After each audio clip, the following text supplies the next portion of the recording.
This is The Weekly on ClickOrlando.com with Justin Warmoth.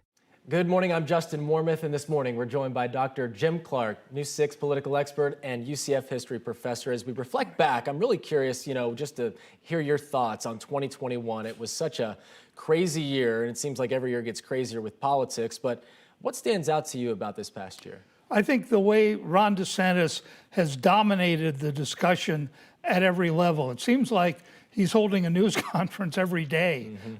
He has just been a force to be reckoned with. And remember, Justin, 3 years ago, no one had ever heard of this man. And now he's a leading candidate for the Republican presidential nomination.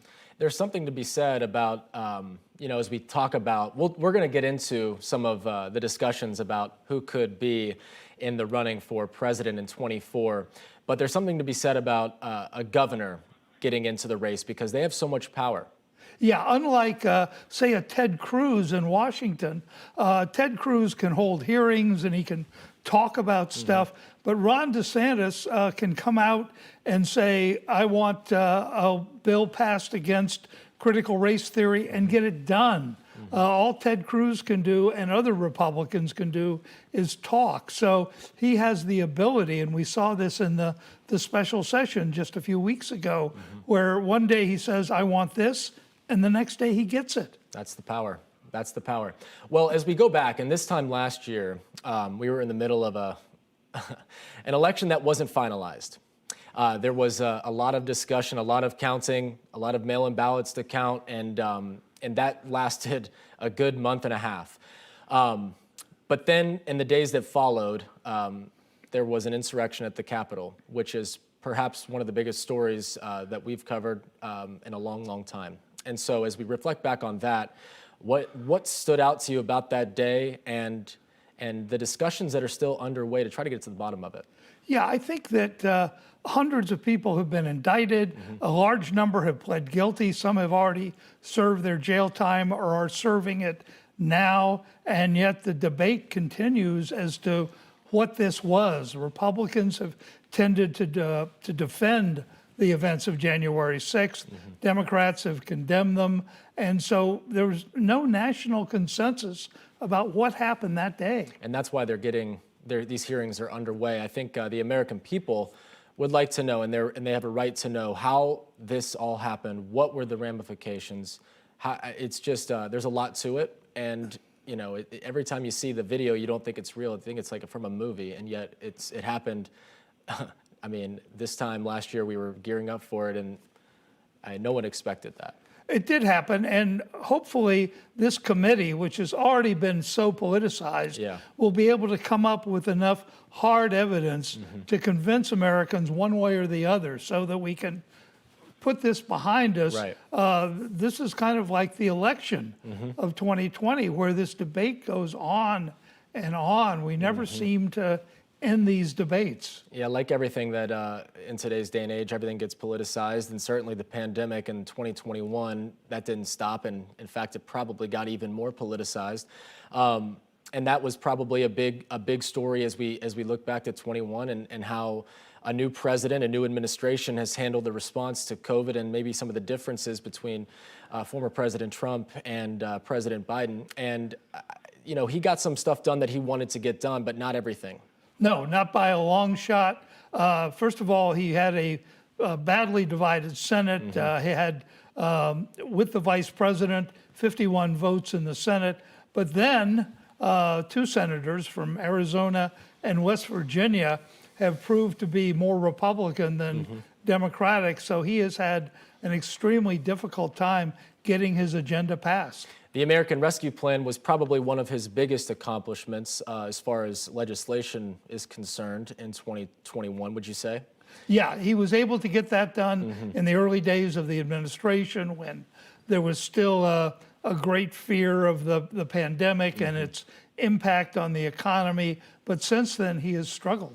He's been handed quite a few issues on top of trying to get his agenda passed. He's also dealing with rising inflation. The pandemic is still raging, a number of other things. So I imagine that his administration working hard to try to put the pandemic and those sorts of things behind us. you can only control so much with vaccination rates where they are and different variants coming out. So they can try to pass what he ran on and some of the promises that he made. Yeah, the inflation is a huge thing. Numbers we haven't seen in 40 years. And people simply are not used to these kinds of inflation numbers. And so I think that's hurting his administration.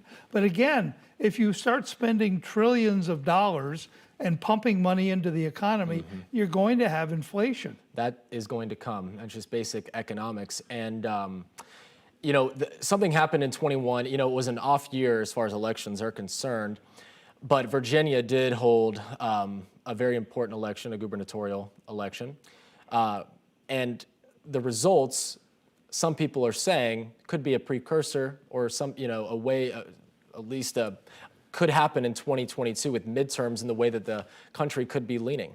Yeah, I think Virginia was an important bellwether. You saw that before the Virginia results came in, and in other states, that the Democrats in the House especially were squabbling and no, we want this, we want that.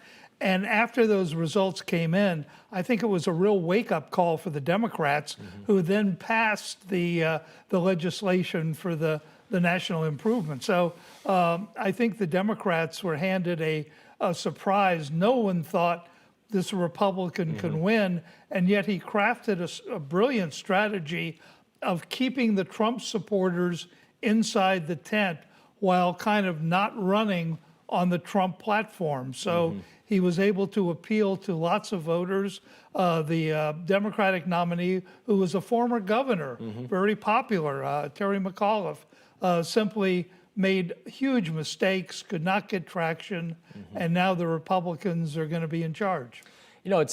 I'd like to get your take on how many political parties you believe there are. I don't think there are two. I think both parties are split, and then you also have people who are Republicans and Democrats who may be a little bit in the middle. It's just there's so many different variations of a Republican, of a Democrat, of an independent in today's day and age. Yeah, we really have become so divided, and it used to be this way when you had Southern Democrats and Northern Democrats. Now the majority of the senators from the South and representatives are Republicans, but we've seen this before, and there's no real answer. It seems like we keep fragmenting a little bit more. The spectrum keeps dividing. Is there an ending point to that? I don't, it's just like everyone wants to run that platform of, I want to depoliticize what is happening and try to come to an agreement, a mutual agreement, but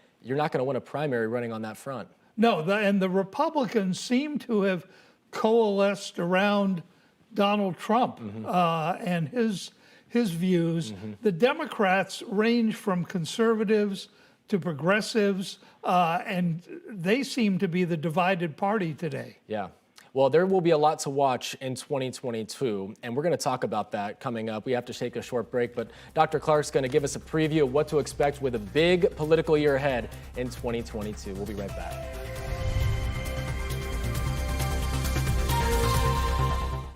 This is The Weekly on ClickOrlando.com with Justin Warmoth.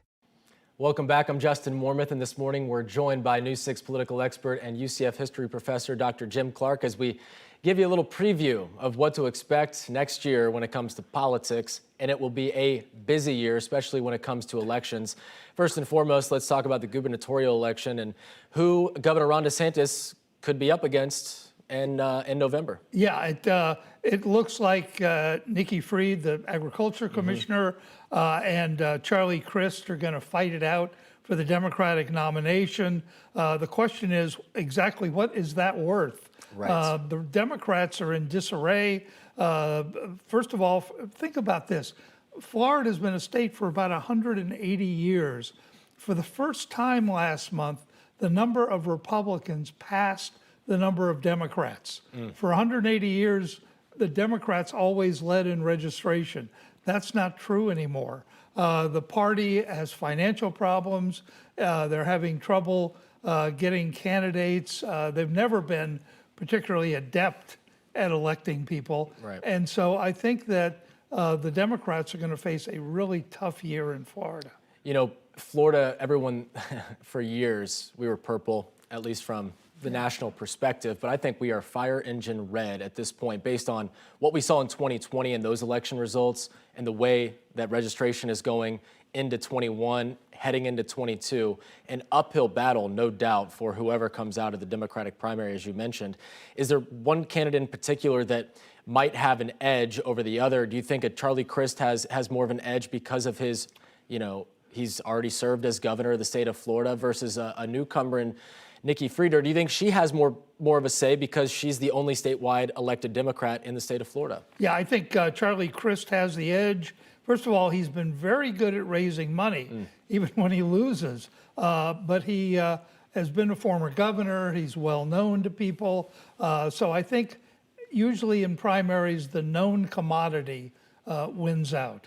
And the known commodity, really, when you get to the general, will be Governor Ron DeSantis, who is certainly popular, not just with Florida Republicans, but on the national scale as well, as they rally behind him. And his messaging, I think, is important for the Republican Party as far as how they view him, and some of the things that he's enacted in the state of Florida.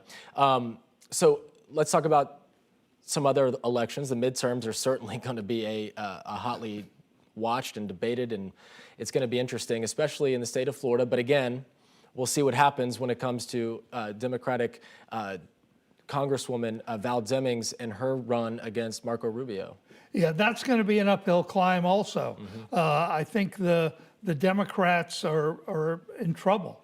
I think Val Demings is a very attractive candidate, but remember, Marco Rubio won comfortably 5 years ago against a popular Democrat from South Florida. Right. I think that Val can give him a race, but we saw in 2020, as you point out, where the state went from purple to fire engine red. It was the one state where Donald Trump's showing improved the most over 4 years earlier. Remember, he lost a bunch of states that he had won 4 years earlier. In Florida, he blew it out, mainly thanks to Hispanics in South Florida. And where is Marco Rubio from? Miami-Dade County, and that was the real kicker when it comes to. I know this is the preview part of this show, but looking back at 2020, I remember sitting with you watching the results come in. And we're like, well, wait a second. There's still a number of South Florida counties that are traditionally blue that still have yet to finalize the vote count there as a vote by mail comes in. And we're like, is this true? Is this a mistake? Are they? Yeah. That's the level it got to. You and I stood right here and we kept looking at numbers, and Donald Trump was running 300,000 votes ahead in South Florida. And these were usually Democratic votes that switched. And the Democrats, you'll notice that Joe Biden has not mentioned Cuba since becoming president. Remember, Barack Obama tried to normalize relations with Cuba. The Democrats were branded socialists, and the voters responded.